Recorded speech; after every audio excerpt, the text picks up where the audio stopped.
ମୁଁ ଗଣତନ୍ତ୍ର ବିଷୟରେ ଆଲୋଚନା କରିବି। ଏହା ଗୋଟିଏ ଭଲ ବିଷୟ। ଆପଣମାନେ ଏହାକୁ ଦେଖିବେ, ଲାଇକ୍ କରିବେ, ସେୟାର କରିବେ ଓ ସବସ୍କ୍ରାଇବ୍ କରିବେ। ଆମେ ଗଣତନ୍ତ୍ରରେ ଆଲୋଚନା କରିବା ଗଣତନ୍ତ୍ର ମାନେ କ'ଣ, ଏହାକୁ ଭୋଟରମାନଙ୍କର କର୍ତ୍ତବ୍ୟ କ'ଣ ରହିଛି, ସମ୍ବାଦ ସଂସ୍ଥା ଏଥିରେ କର୍ତ୍ତବ୍ୟ କ'ଣ ରହିଛି, ଯେଉଁ ନେତାମାନେ ଠିଆ ହେଉଛନ୍ତି ତାଙ୍କର କର୍ତ୍ତବ୍ୟ କ'ଣ ରହିଛି। ଏଭଳି ଭାବରେ ଆମେ ଆଲୋଚନା କଲେ ଗଣତନ୍ତ୍ରକୁ ବିଶେଷ ଭାବରେ ବୁଝିବା। ଗଣତନ୍ତ୍ର ମାନେ କ'ଣ ଚାଲନ୍ତୁ ଆଲୋଚନା କରିବା। ଗଣତନ୍ତ୍ର ପାଇଁ ଆମ ଦେଶରେ ଗଣତନ୍ତ୍ର ମାନେ କ'ଣ କେଉଁଠି ଏମିତି କିଛି ବୁଝା ହେଇନି, କିନ୍ତୁ ଆମ ଦେଶ ସମ୍ବିଧାନରେ କୁହାହେଇଛି ଯେ ଭାରତ ଗୋଟେ ଗଣତାନ୍ତ୍ରିକ ରାଷ୍ଟ୍ର ଏବଂ ଏହାର ଇଲେକ୍ସନ୍ ପରିଚାଳନା କରିବା ପାଇଁ ସମ୍ବିଧାନରେ ଇଲେକ୍ସନ୍ କମିଶନ ରଖାହେଇଛି। ଗଣତନ୍ତ୍ର କହିଲେ କାହାକୁ ବୁଝାଏ ନା ଜଣ ଜଣ କରି ଲୋକଙ୍କୁ ନେଇ ଗଣ, এই ଗଣମାନେ କିପରି ଶାସିତ ହେବେ ତା ପାଇଁ ଯେଉଁ ନିୟମ ରହିଛି ତାକୁ କହନ୍ତି ଗଣତନ୍ତ୍ର। ଏମାନେ କେମିତି ଶାସିତ ହେବେ ନା ଏମାନେ ଭୋଟ ଦ୍ୱାରା ନେତା ବାଛିବେ, ସେ ନେତାମାନଙ୍କ ଭିତରୁ ମନ୍ତ୍ରୀ ହେବେ, ସେମାନେ ଶାସନ କରିବେ, ଶାସନ ପ୍ରଣାଳୀରେ ସେମାନେ କରିବେ, ତାଙ୍କୁ ତଳେ ଅଫିସର IAS OAS ପୁଲିସ ମାନେ ରହିକରି ସାହାଯ୍ୟ କରିବେ। ବର୍ତ୍ତମାନ କ୍ୱେଶ୍ଚିନ୍ ଉଠୁଛି ଏମାନେ ଯେଉଁ କରିବେ ଏଥିରେ ଗଣମାଧ୍ୟମର ଭୂମିକା କ'ଣ ରହୁଛି ଗୋଟେ ଭଲ ଭାବରେ ଜାଣିବା କଥା। ଏ ଗଣମାନଙ୍କର କଥାଟା ଯାହା ରହୁଛି ପ୍ରୋବ୍ଲେମ୍ ବା ସମସ୍ୟାଟା ସେ ଶାସକଙ୍କୁ ନେଇ କିଏ କହିବ?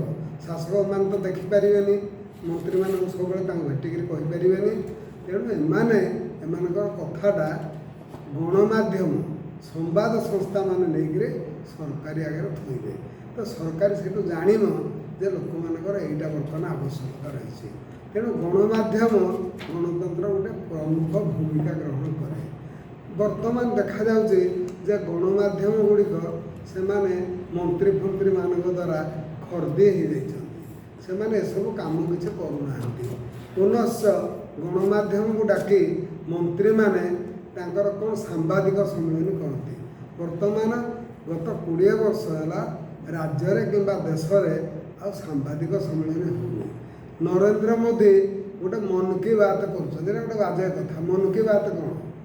ସାମ୍ବାଦିକ ସମ୍ମିଳନୀ ତ ତମେ ମନ୍ କି ବାତ୍ ଯାହା କର ତମେ ତ କେହି ପଚାରିବାର ନାହିଁ, ଏକତରଫା। ଇଏ ହେଉଛି ଗଣମାଧ୍ୟମକୁ ଦୁର୍ବଳ କରିବା, ଏହାଦ୍ୱାରା ସମ୍ବିଧାନ ଦୁର୍ବଳ ହେଉଛି। ବର୍ତ୍ତମାନ ଚାଲନ୍ତୁ ଦେଖିବା ଯେ ଗଣତନ୍ତ୍ରଟା କ'ଣ। ଅଧିକାଂଶ ଲୋକ କହୁଛନ୍ତି ଯିଏ ଭୋଟରେ ଅଧିକା ଭୋଟ ପାଇ ଜିତିଲା ସେ ଗଣତନ୍ତ୍ର। ସେଇଟା ପ୍ରକୃତରେ ନୁହେଁ।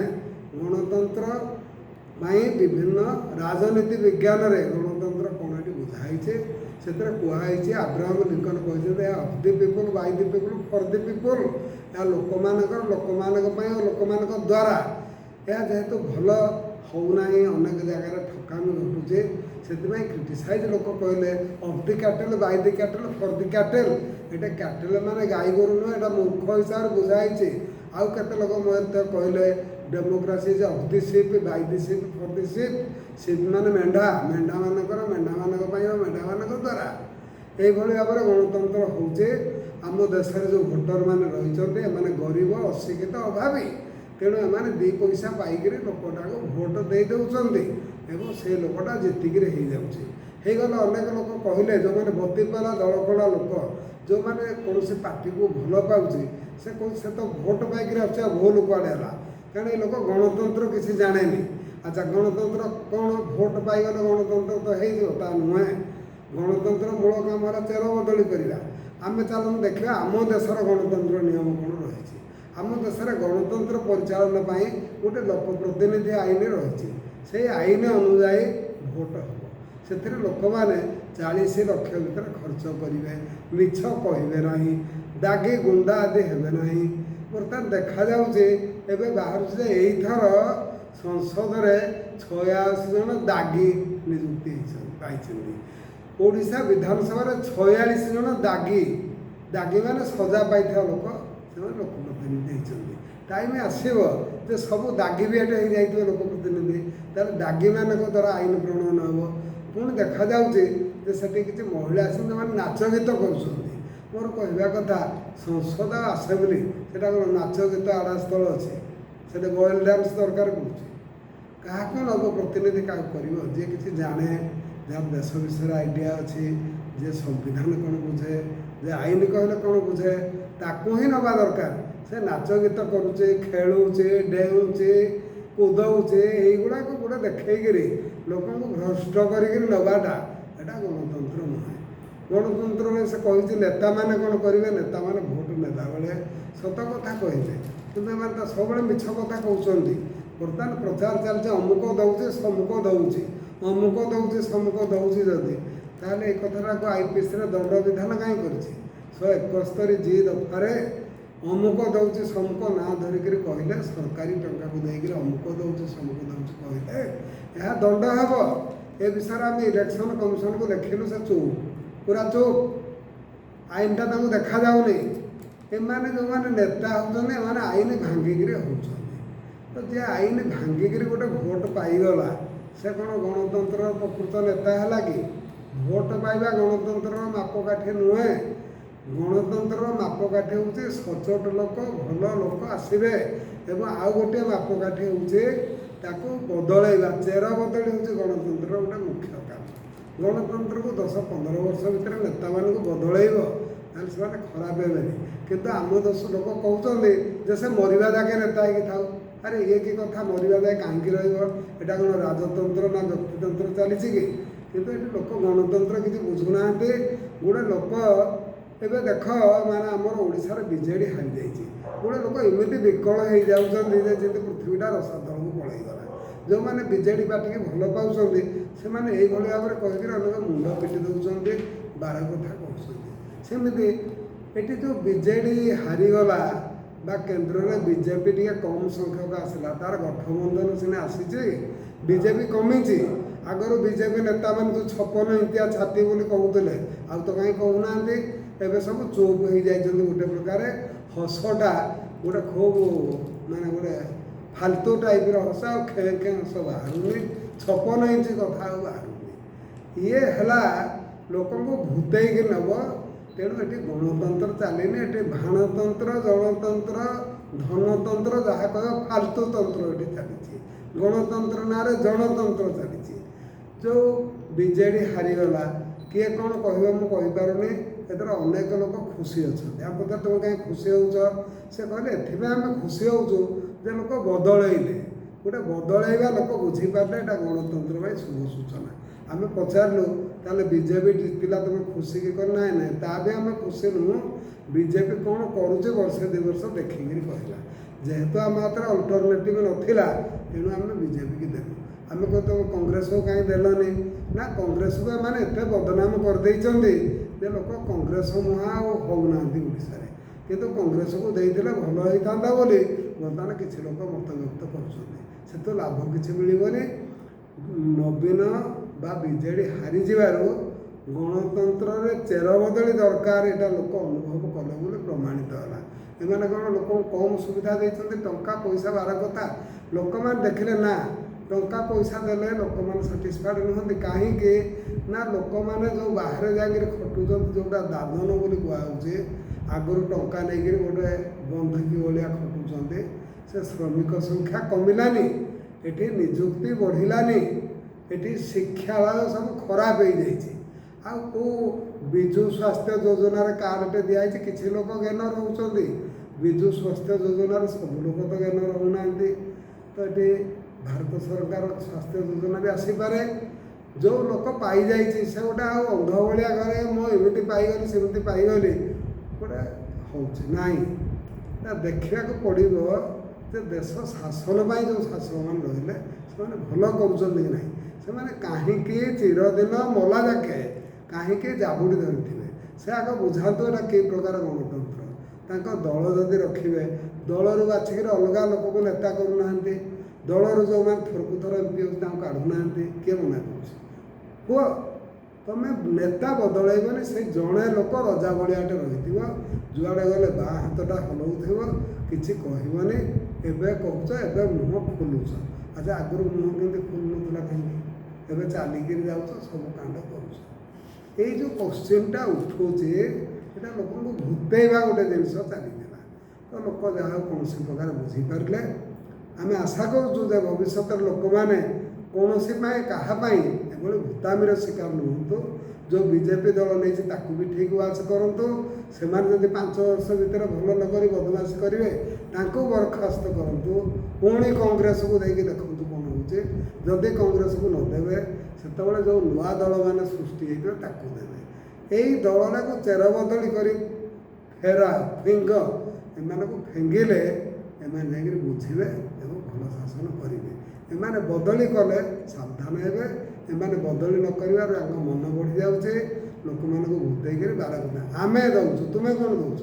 ତ ସରକାରୀ ପଇସା ତୁମେ ଦେଉଛ। ତୁମେ ଯଦି ଦେଉଛ ତାହେଲେ ତୁମେ ହାରିଗଲା ପରେ ଆଣିକି ଦେଉନ କାହିଁକି? ଏବେ ହାରିଗଲା ପରେ ତୁମ ମୃତ୍ୟୁ ହେଇନି ବଞ୍ଚିଛ ଆଣିକି ଦେଉନ କି? କାହିଁକି ସେତେବେଳେ କହିଲନି ନାହିଁ ସରକାରୀ କଳରୁ ମୁଁ ଦେଉଛି ବୋଲି କାହିଁକି କହିଲନି? ମୁଁ ଦେଉଛି କହୁଥିଲ। ଏବେ ଆମେ ଦେଉଛୁ। ଲୋକ କହୁଛନ୍ତି ସେ ତ ଗଲେ କେମିତି ଦେବ? ସେ କହୁଥିଲେ କି ମୁଁ ସରକାରୀ ଟଙ୍କାଟା ଖର୍ଚ୍ଚ କରୁଛୁ ବୋଲି। ମୁଁ ଦେଉଛି କହୁଥିଲେ, ମୁଁ ଦେଉଛି ତାଙ୍କ ଲୋକ ମୁଁ ଦେଉଛି କହୁଥିଲେ। ଏପରିକି ଯେଉଁ ଚାଉଳ ଉପରେ ତାଙ୍କର ଜଣେ ଦଳୀୟ ଲୋକ ମାନେ ବିଜୁ ଜନତା ଦଳ କହିଲେ ଆମେ କ'ଣ କହୁଛୁ ଦେଉଛୁ ବୋଲି। ଯଦି ଲୋକ କହିଲେ ନବୀନ ଦେଉଛି ଆମେ କ'ଣ କରିବୁ? ଲୋକ କୁଆଡ଼େ କହିଲେ ଯେ ନବୀନ ଦେଉଛି ତେଣୁ ଆମେ ଚୁପ୍ ହେଇକି ଶୁଣୁଛୁ।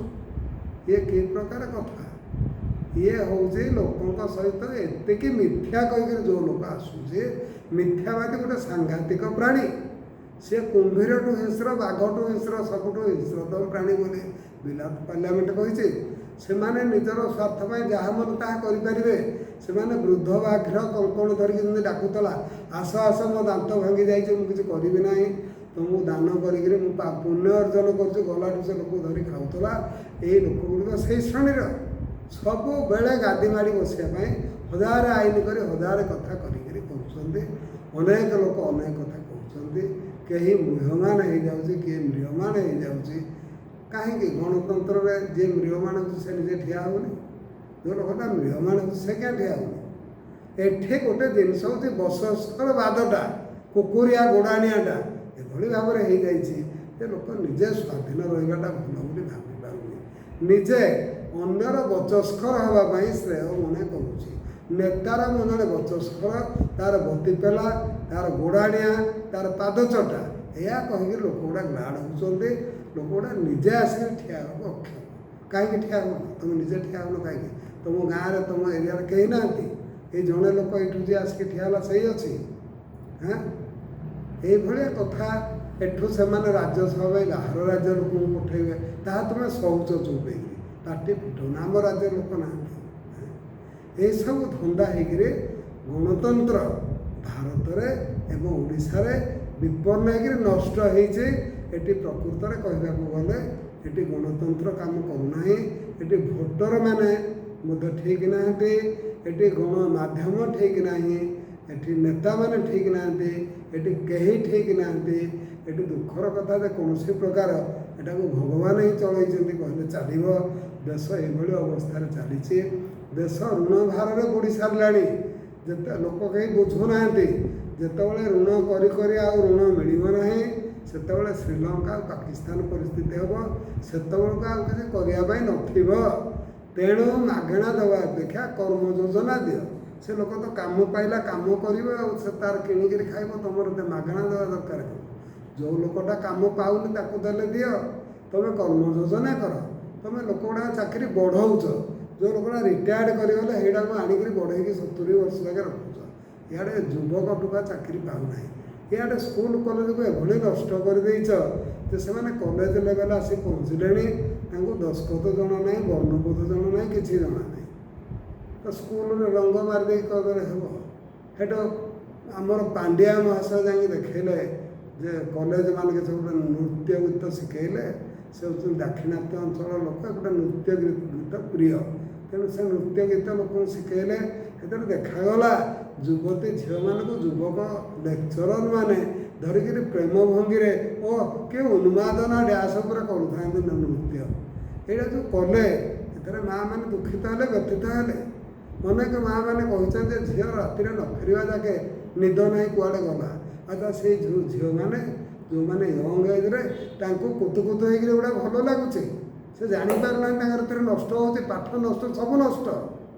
ହଁ ଅବଶ୍ୟ ଝିଅ ପିଲାମାନଙ୍କ ପାଇଁ ଗୋଟେ ସୁବିଧା ଅଛି। ସେ ଅସୁବିଧା ହେଲେ ମଧ୍ୟ ସେମାନେ ICS ଇଣ୍ଡିଆନ୍ କୁକିଂ ସର୍ଭିସରେ ଚାକିରି ପାଇଯାଉଛନ୍ତି। କିନ୍ତୁ ସେଇ ଲୋକଟି ଯେତେବେଳେ ମା ହେବ ତା ଝିଅ ପିଲା ଛୁଆକୁ ସେ ଗୋଟେ କିଛି ବତେଇ ପାରିବ କାରଣ ସେ ତ ନିଜେ ମୂର୍ଖ ଅଛି। ଏ କଥା ମୁଁ ଜାଣୁଛି କେମିତି? ହଁ କେମିତି ମୁଁ ଜାଣୁଛି? ମୁଁ ଏଠି ଲ ପିଲାକୁ ମାଜିଷ୍ଟ୍ରେଟ୍ ଓଏସ୍ ପାଇଁ ପଢ଼ାଉଛି ଡିଷ୍ଟ୍ରିକ୍ଟ ଏସବୁ ପଢ଼େଇଲା ବେଳେ ମୁଁ ଦେଖୁଛି ଯେ ସେମାନେ ଆସୁଛନ୍ତି ତାଙ୍କର ସାଧାରଣ ବର୍ଣ୍ଣବୋଧ ଜ୍ଞାନ ସାଧାରଣ ଇଂଲିଶ ଗ୍ରାମାର ଜ୍ଞାନ କିଛି ନାହିଁ କି ସେ ଧରି ବି ପାରୁନାହାନ୍ତି କହିଲେ। ଏଥର ମୁଁ ସ୍ପଷ୍ଟ ହେଉଛି ଯେ ତଳେ ସେମାନେ ଠିକ୍ରେ ପଢ଼େଇ ନାହାନ୍ତି। ତେଣୁ ସେଇ କାରଣରୁ ଆଜି ଶିକ୍ଷା ନଷ୍ଟ ଆଜି ଲୋକ ଚାକିରି ପାଉନାହାନ୍ତି କାହିଁକି? ତୁମେ ଯଦି ଲୋକଙ୍କୁ ଚାକିରି ଦେବା ତୁମର ଅସୁବିଧା ହେଉଛି ଯେଉଁମାନେ 30-32 ବର୍ଷ ଚାକିରି କଲେଣି ତାଙ୍କୁ ତୁମେ ଚାକିରି କାଟିଦିଅ ସେ ପେନସନ୍ ନେଇକି ଯାଆନ୍ତୁ ତାଙ୍କୁ ବାର୍ଷିକ ଦରମା ଦିଅ ସେ ଚାଲିଯାଆନ୍ତୁ ତାହେଲେ ବହୁତ ଲୋକ ନିଯୁକ୍ତି ପାଇଯିବେ। ଏଭଳି ଭାବରେ କଲେ ଦେଶ ଠିକ୍ ଚାଲିବ ଗଣତନ୍ତ୍ର ସୁରକ୍ଷିତ ହେବ ଲୋକମାନେ ଉପକୃତ ହେବେ। ବନ୍ଧୁଗଣ ଲାଷ୍ଟରେ ଏତିକି ମନେ ରଖ କୌଣସି ଗୋଟେ ଲୋକକୁ କୌଣସି ଗୋଟେ ଦଳକୁ 15 ବର୍ଷରୁ ଅଧିକା ଭୋଟ ଦିଅନି। ଏଇଟା କର ଦେଶକୁ ବଞ୍ଚାଅ ଗଣତନ୍ତ୍ର ବଞ୍ଚାଅ ନିଜେ ବଞ୍ଚ ନହେଲେ ପରିଶେଷରେ ଅଖା ଧୋଉଥିବ ଗୁଣ ଗାଉଥିବ ସେତେବେଳକୁ ସବୁ ସରିଯାଇଥିବ। କୁମ୍ଭୀର ନେଇକିରି ଅଧା ନଈରେ କଲାଣି ଏବେ ହେଲେ ସାବଧାନ ହେଇକିରି ଫେରିଆସ ନହେଲେ ମରିବ। ଧନ୍ୟବାଦ ନମସ୍କାର।